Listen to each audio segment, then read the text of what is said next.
Bonjour à tous, bienvenue pour cette nouvelle bulle lunaire, une bulle lunaire qui va porter sur la nouvelle lune du 15 novembre.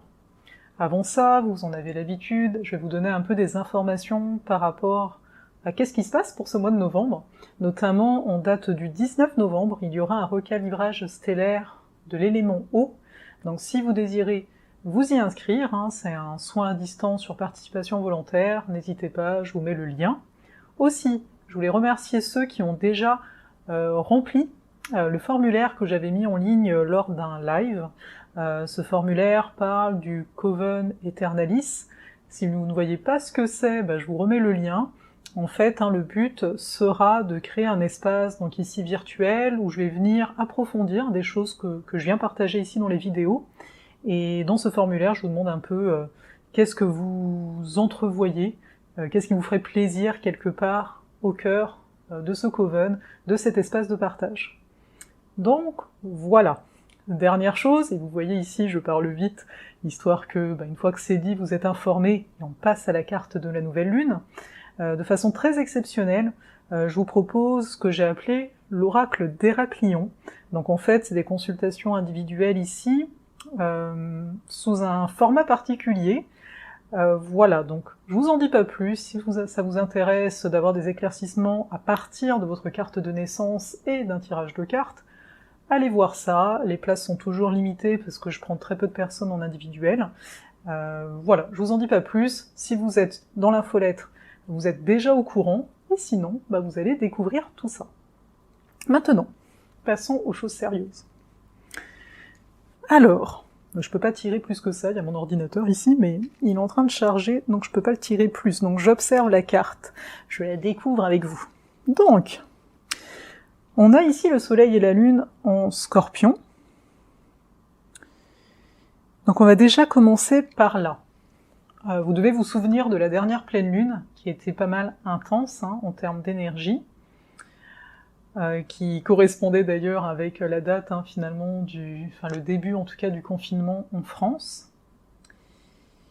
Et ici, on s'entend, c'est une nouvelle lune, donc on va partir sur un nouveau cycle.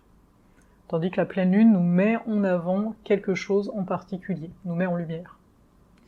Là, avec une nouvelle lune en Scorpion, comme chaque année, il y en a une en Scorpion, on rentre vraiment à l'intérieur de nous, mais il faut bien voir qu'ici, Mercure est redevenu direct, et là, dans cette carte, il est également en Scorpion. Donc ici, on va poursuivre un travail qu'on a déjà commencé à effectuer par rapport à nous-mêmes vers le début octobre, fin septembre. Des questionnements, des projets, qui auraient pu être mis un petit peu en stand-by pour s'occuper d'autres choses en octobre, et bien ici en novembre, on va avoir l'opportunité d'y retourner.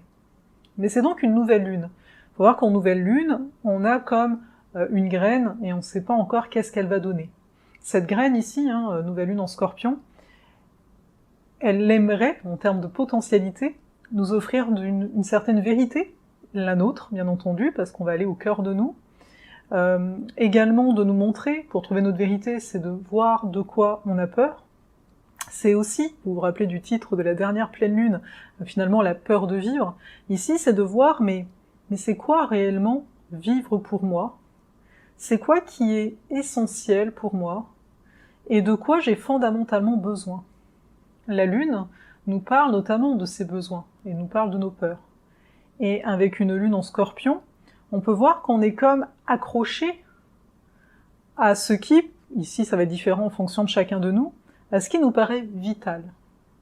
Le soleil vient mettre en lumière ce besoin. Qu'est-ce qui t'est vital? En Scorpion, on parle beaucoup de ce qui se joue d'un point de vue collectif, dans l'inconscient collectif. Ça nous parle aussi de qu'est-ce qui se joue dans le cadre d'une relation de façon inconsciente, c'est-à-dire qu'est-ce qui fait que je réagis de cette façon-ci quand l'autre agit de telle façon. Il y a tout ça qui va pouvoir être mis en lumière. On va le voir au cours de cette carte. On a également Mars, qui est redevenu direct en Bélier, et Vénus en Balance. Les deux se font face. Quand on a cet axe-là, Bélier-Balance, on nous parle encore une fois de trouver un équilibre entre mon désir et les désirs de l'autre, ce qui nous amène à des compromis. Sauf que là, avec cette nouvelle lune en Scorpion, le compromis ne doit pas aller à l'encontre de notre vérité. Et pour beaucoup, on va pouvoir être surpris de qu'est-ce qui finalement est notre vérité. Pourquoi ça? Parce que, encore une fois, dans le Scorpion, on est dans une forme d'inconscient. On n'est pas encore dans le Sagittaire où là les croyances se mentalisent. Là, ce n'est pas le cas. Ça va être des sensations physiques et compagnie. Donc, à partir de là, les sensations que je vais avoir pendant cette période, pendant ce cycle-là, hein, jusqu'à la prochaine pleine lune, eh bien, ça va être important d'y porter une attention. Non pas de s'y attacher, mais d'y porter une attention, et de voir que peut-être j'ai agi et surtout réagi d'une certaine façon dans ma vie par rapport à certaines situations, par rapport à certaines valeurs, par rapport à certaines croyances, parce que j'étais mue d'une peur d'eux. Et les peurs, il y en a vraiment à foison. Donc là, ça va nous permettre de voir qu'est-ce qui nous faisait vraiment peur, et peut-être même pendant ce cycle, de réagir face à l'autre, beaucoup. Face, quand je dis l'autre, hein, ça peut être aussi tout ce qui se passe autour de nous, parce que finalement, les interactions qu'il y a viennent d'un autre, même si cet autre, on n'a pas de visage, dans le sens c'est peut-être le gouvernement, c'est peut-être, je sais pas, vos voisins ou quoi que ce soit. Cet autre est partout, et avec le Scorpion, c'est à chaque fois cette nécessité de revenir à soi, de faire un pas à l'intérieur de soi, pour voir cette vérité, et ne plus la cacher.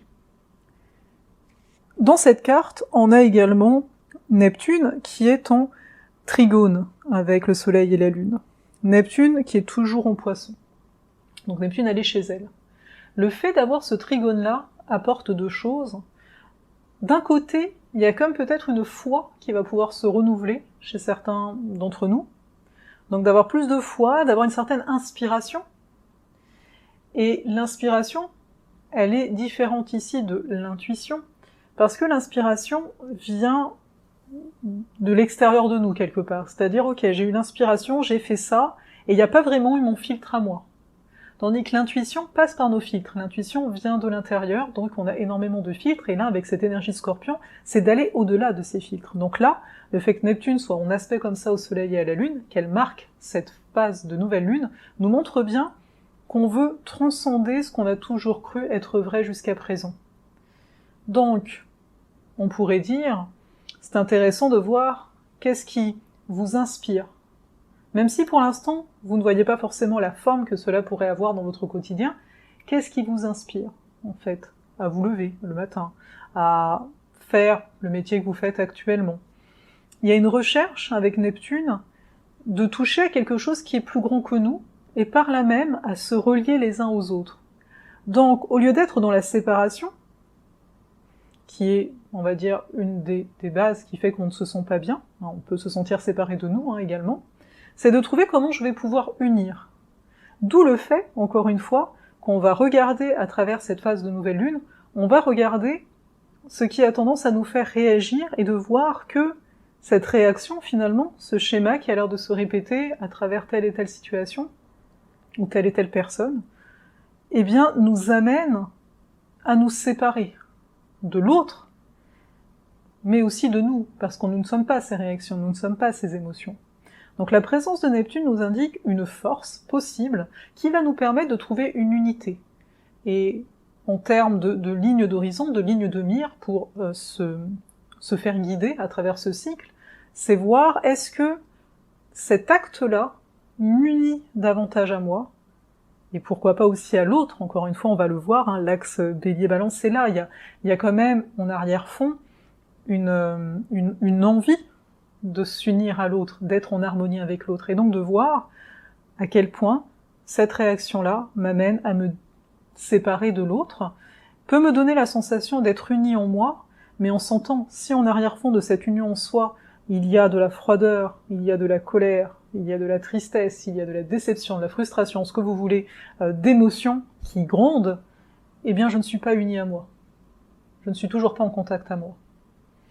Donc ça déjà c'est une chose. La présence de Neptune peut aussi nous montrer qu'il y a d'autres voies possibles, qui paraissent de l'ordre de l'irréel, du rêve, mais ça existe. Et j'ai même envie de vous dire qu'il y a peut-être aussi un besoin de rêver actuellement. Parce que c'est comme ça qu'on peut s'ouvrir à plus grand que soi, à plus grand que notre condition actuelle. En plus de ça, le Soleil et la Lune sont en aspect, sont en sextile à Pluton, Jupiter, Saturne, hein, eux toujours en Capricorne. Donc là, ils sont en bel aspect. Donc il y a vraiment en arrière-fond de tout ce que je viens de vous dire une nécessité, une nécessité vraiment de se construire, de se voir dans la durée, donc de ne pas penser qu'à maintenant. Qu'est-ce qu'il se passe? Mais de voir au-delà. De voir qu'est-ce qui va pouvoir émerger. Et de voir aussi qu'est-ce que je peux construire en arrière-fond, même si sur l'instant, ben, c'est pas tangible, j'ai l'impression de pas avancer et compagnie, il y a quand même une construction de fond à effectuer. Les trois, là, Pluton, Jupiter, Saturne, ils sont en carré à Vénus. Donc là, on y vient, hein, bien entendu, à cet axe Balance-Bélier. Donc on a Vénus en Balance, donc chez elle, mais en aspect de tension, donc en carré, à Pluton, Jupiter, hein, notamment, et Saturne. Donc cette Vénus en Balance, elle cherche une certaine harmonie, c'est elle qui maîtrisait la pleine lune dernière, donc c'est elle quelque part là qui nous fait un lien. Donc dans la pleine lune dernière, on cherchait à faire les choses bien, entre guillemets, c'est-à-dire de mettre les formes, d'essayer, parce qu'il y a énormément de colère en arrière-fond, de frustration, etc., on l'avait vu, d'essayer de créer des compromis en général, de s'apaiser. Sauf que là, elle est vraiment en fight, hein, on va le dire, en combat, avec Pluton déjà, donc c'est comme si on n'avait pas le choix de transformer nos valeurs, d'un côté. En même temps, avec cette Vénus Balance, on a envie de se faire plaisir, on a envie de voir des gens, c'est une Vénus d'air quand même, et on peut se sentir particulièrement frustré de ne pas pouvoir exprimer notre être tel qu'il est actuellement. Donc, ça crée ici une frustration qui est de l'ordre, une sensation en fait que les valeurs qu'on peut porter ne sont pas entendues ou ne sont pas vues. Mais comme je vous le disais, il y a une nécessité de transformer ces valeurs, ou en tout cas de transformer la façon d'apporter ces valeurs au monde. D'autant plus que donc Vénus, elle est opposée à Mars, donc qui est redevenu direct, donc là on peut quand même avoir une sensation, étrangement vous allez me dire, en plein confinement, mais de pouvoir agir, et c'est ce que je vous disais avec toute l'introduction en Scorpion, c'est que là les actions commencent par à l'intérieur. C'est-à-dire, c'est bien beau de se dire « je peux pas faire ci ou je peux pas faire ça », mais qu'est-ce que tu peux faire en fait que tu ne fais pas? Parce qu'on le voit bien, il peut y avoir une réaction en fait intérieure, et là c'est vraiment une réaction de lassitude, de fatigue, là si vous êtes fatigué on s'en reparlera, c'est un peu naturel aussi, mais de voir que même dans votre intérieur, quand je dis intérieur c'est par rapport à vous-même, autant que ce que vous pouvez faire chez vous, des choses peuvent être posées, il y a des recherches qui peuvent être faites, il y a de nouveaux domaines qui pourraient être investis. On le voit, il y a des nouvelles façons de faire qui ont commencé à voir le jour, et là qui vont pouvoir encore prendre de l'ampleur. Donc là la question c'est un peu comment arriver à concilier les choses que j'ai envie de commencer par moi-même, égoïstement, etc., tout en considérant qu'est-ce que les autres veulent. Et en même temps, on peut voir aussi de façon inverse, de voir moi qu'est-ce que je veux, dans quel domaine de ma vie j'ai besoin le plus d'harmonie. Ici, j'en profite parce que ça a complètement du sens, vous pouvez voir, je vous mets le lien de la boussole lunaire, où vous allez pouvoir voir qu'est-ce que ça fait que d'avoir par exemple cette nouvelle lune en Scorpion dans votre carte à vous, quel domaine ça vient toucher, parce que ici c'est vraiment intéressant de voir c'est où que vous avez besoin de cette harmonie. C'est quel domaine de vie qui est en train de se transformer fondamentalement, j'ai envie de dire, parce qu'il y a des aspects avec les planètes en Capricorne, donc il y a une notion de structure en arrière-fond. Donc ici, c'est de voir, ok, moi, qu'est-ce que je veux, où est-ce que je veux de l'harmonie, et comment je peux agir pour avoir cette harmonie-là, avec l'autre, ou avec moi intérieurement par rapport aux dualités qui peuvent m'habiter. Parce que peut-être que vous êtes dans une situation où vous avez l'impression d'avoir un choix, donc à droite ou à gauche, et de pas trop savoir, ça crée une dualité. Vous voyez que ces tensions, parce que là il y a vraiment une tension entre qu'est-ce que j'ai envie et qu'est-ce que j'ai l'impression que je peux faire ou ne pas faire. Donc pour sortir de ça, c'est de prendre les choses une à une. C'est quoi ta valeur? C'est quoi l'image, la vie, j'ai envie de dire, que tu as envie de réellement vivre, et par là même, quelles sont les actions qui peuvent se mettre en place? Mars, en termes de mythologie, va répondre à Vénus. Il va agir par rapport à cette Vénus. Donc là, c'est une Vénus qui veut une harmonie, qui veut tes relations à l'autre, et on a un Mars en Bélier qui va faire quoi? Qui va commencer des nouvelles façons d'agir pour obtenir cette harmonie, etc., dont je viens de vous parler. Donc voyez ça. Comment vous pouvez faire autrement par rapport au contexte qui est là, en tout cas pour cette phase lunaire-ci, pour ce mois de novembre. Ensuite, on a également Mercure, donc je vous en parlais rapidement, qui est en Scorpion, et qui se retrouve opposé à Uranus. Uranus qui a été rejoint, donc en Scorpion, par la Lune noire, notamment. Donc, on peut avoir vraiment cette sensation qu'au niveau manifestation, matériel ici, mais aussi au niveau rapport à notre propre corps, rapport au bien dit donc matériel, rapport aux attachements, il y a quelque chose qui est très profond et qui va changer. Quand on dit qu'il va changer, pour ça, il faut changer d'angle de vue. C'est ce que nous propose tout le temps Uranus. Change d'angle de vue. Il y a un côté très froid dans cette planète. Mais en même temps, on a besoin de cette distance émotionnelle pour pouvoir faire des changements conséquents. Donc, on a un Mercure Scorpion en face qui est plus dans une recherche de vérité, donc qui peut être quelque part pas tant polémique, mais un peu détective, piquant, qui va chercher la petite bête, qui peut compliquer les choses, et en face, on a un Uranus qui nous dit « Non mais, change d'angle de vue et ne sois pas tant relié à l'émotionnel, ne sois pas tant relié à ce qui se passe au niveau des autres, trouve un moyen ici pour voir qu'est-ce qui te fait peur à toi. » Parce qu'on pourrait avoir une propension pendant cette période à jeter la pierre sur l'autre, à regarder qu'est-ce qui se dit à l'extérieur, à essayer de trouver une vérité. Ici on est en Scorpion, ce sera juste notre vérité, hein, elle n'est pas prête forcément à être partagée et compagnie, mais de voir que l'accent est mis sur, pour que ta parole soit quelque part véridique, il convient que tu aies opéré des changements à l'intérieur de toi, que tu aies été voir ce qui, jusqu'à présent, t'était interdit.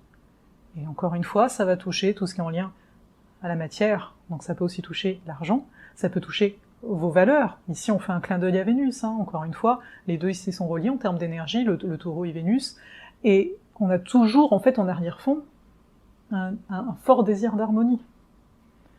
Pour le dire simplement, on veut être bien, et pourtant, on voit qu'autour de nous, en tout cas, on a une sensation que c'est le chaos. On s'en était déjà parlé de cette notion-là de chaos, bah là, ça revient, mais de façon différente, c'est-à-dire que le chaos peut être davantage intérieur parce qu'il y a comme une boucle qui semble ne pas vouloir s'arrêter, et là c'est de dire « Hey, stop, non, arrête-toi, va dans ce qui est ici matière ».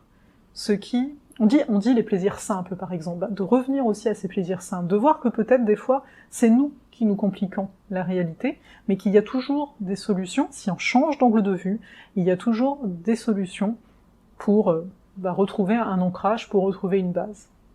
Donc pour résumer cette carte en tant que telle, même si je pense que chacun, comme d'habitude, vous allez voir où ça fait écho pour vous, mais de vraiment voir qu'on est dans une période qui nous demande de nous centrer sur nous, de voir les petites choses qu'on n'a pas envie de voir d'habitude, qu'on rejette sur autrui et compagnie, qui viennent peut-être créer une certaine discorde, et d'arriver à s'ancrer davantage, arriver à passer à l'action, mais de façon nouvelle et concrète. Même si ce que vous avez envie d'investir comme chemin, c'est nouveau pour vous, ou c'est même nouveau par rapport à ce que vous avez vu faire ou pas faire, mais dites-vous qu'on en est là. De trouver de nouvelles façons de communiquer, de dire les choses, hein, on s'entend, hein, l'opposition Mercure-Uranus, ça peut y aller, il y a des choses qui peuvent sortir assez soudainement également, faut pas en être surpris, mais voilà, on reste humain, c'est pour ça que je dis ça. Donc, mais dépendamment de ça, cet aspect-là nous rappelle de voir que parfois, c'est nous qui nous compliquons les choses, et que, pourtant, la vérité, au bout d'un moment, une fois qu'on a dépassé les différentes peurs qui nous cachent, entre guillemets, notre vérité de l'instant, encore une fois, eh bien ça peut être très simple. Plus on ira vers une simplicité, les planètes en Capricorne nous parlent d'essentiel également au bout d'un moment, mieux on se portera, plus on trouvera une certaine harmonie. On s'entend, pour ça, tout le monde doit jouer le jeu. Et c'est en ça qu'on va voir comment ça va se passer. Donc là, je vous ai parlé de façon très individuelle, personnelle, hein, quelque part, d'une façon un peu plus mondiale. On voit qu'il y a des choses qui ne vont pas passer, il y aura des protestations. Il y aura des actions qui n'auront peut-être pas de sens sur l'instant, mais de bien voir que ce qui se joue ici, c'est encore une fois de trouver son intégrité. Et c'est en trouvant notre intégrité qu'on va pouvoir faire des actions, des façons d'être et donc de faire, des solutions qui vont venir aussi, qui vont changer en fait la société en tant que telle. Je vais arrêter là pour cette carte, mais pour ceux qui m'ont posé la question par courriel, il y a de fortes chances, mais je vais en parler avec mes collègues, qu'on refasse une vidéo à 3, peut-être au mois de décembre. Moi ici j'ai pas une bonne connexion internet, donc j'espère que cette vidéo je vais réussir à vous l'uploader, sinon voilà, mais si vous la voyez c'est que j'ai réussi, mais j'ai pas une bonne qualité d'internet pour l'instant, ce qui fait que à voir comment ça peut se faire, mais donc on voulait faire un bilan de l'année. Vous savez, je vais vous mettre le lien aussi, on avait fait une vidéo je crois au mois de mai ou de juin pour parler des 6 derniers mois de l'année, et on aimerait en fait refaire une vidéo pour parler des 6 prochains mois de l'année, en tout cas on me l'a demandé, ou en tout cas le premier trimestre, on verra ça. Voilà, donc faire une vidéo là-dessus, c'est possible.